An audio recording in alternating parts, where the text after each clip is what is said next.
So I'm talking with Ben Wikler from Avaaz.org, the global move on, which started when? January 2007. And what has been the success of Avaaz so far? How are you succeeding in building an international activist community? So the idea of Avaaz is that there's this enormous gap between the world that we have and the world that most people everywhere want. That there's actually, just as in the United States, there's this sort of exaggerated partisan divide, but actually most Americans want the same things on most issues.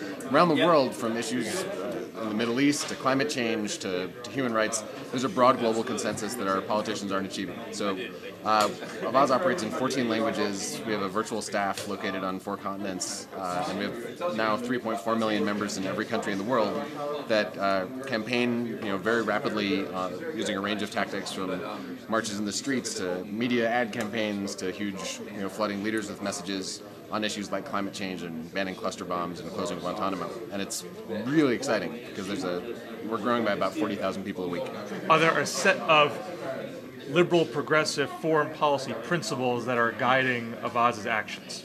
The broad principle is very simple. It's that every human life is equally precious. And the second one is that global public opinion should inform global decision making. So it's not so much an issue by issue platform. It's rather, it's kind of ad hoc, a community that comes together in an ad hoc way around particular moments of crisis or opportunity. So 1.6 million people signed our petition urging China to engage in dialogue with the Dalai Lama, and we had a handshake that started with the Dalai Lama, and we managed to route it through citizens and governments, person to person, to reach the Chinese government at the end of the Olympics, as a symbol of goodwill.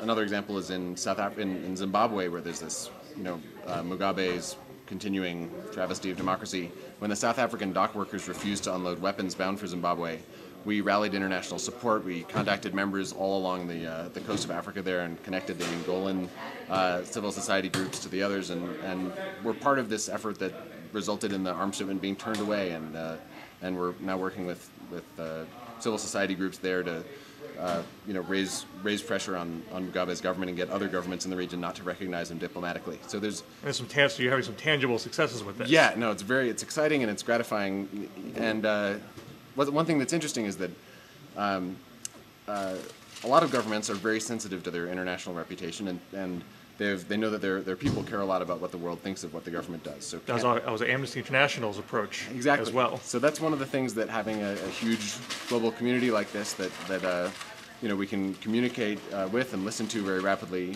we can make an impact. Canada and Japan, for example, have shifted their climate change negotiations positions in response to the kind of outpouring of international sentiment that Avaaz helped channel at UN negotiations. The U.S., so far in Avaaz's short life, has been very unresponsive to domestic political opinion and international opinion. So there's a palpable excitement now that the United States is going to sort of join the community of nations and start paying attention to how the world reacts to what American policy community does, and kind of rejoin the effort to make this a better world and to try to close that gap between what we've got and what everyone kind of agrees we should have. Excellent. Thank you so much. Thanks.